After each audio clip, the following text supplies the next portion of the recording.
এই ভিডিওটা শুনেন, এটা খুব মূল্যবান আলোচনা করেছেন উনি, শুনেন।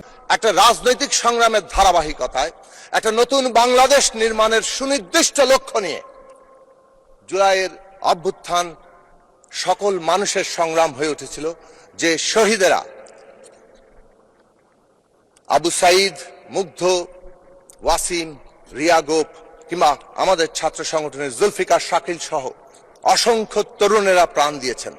আমার নিজের নির্বাচনী এলাকা বাঞ্ছারামপুরের জাতীয়তাবাদী ছাত্র দলের নেতা নয়ন মিয়া পুলিশের গুলিতে নিহত হয়েছেন। আশিক, তুহিন, ইসমাইল, ইমরান, বাঞ্ছারামপুরের 4 সন্তান, তারা প্রাণ দিয়েছেন। অসংখ্য সারা বাংলাদেশের তরুণেরা প্রাণ দিয়েছেন।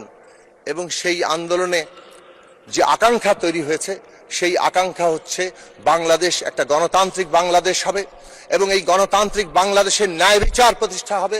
যত হত্যাকাণ্ড হয়েছে জুলাইয়ের সময়ে, তার আগে এবং জুলাইয়ের পরে ওসমান হাদি সহ প্রত্যেকের বিচার এই দেশে প্রতিষ্ঠা হবে। এবং কেবল ন্যায় বিচার নয়, একটা রাষ্ট্রে যদি অধিকাংশ খেটে খাওয়া মানুষের ন্যায্য হিস্সা তৈরি না হয়, সত্যিকার অর্থে জনগণের মধ্যে ঐক্য তৈরি হয় না। ধন্যবাদ।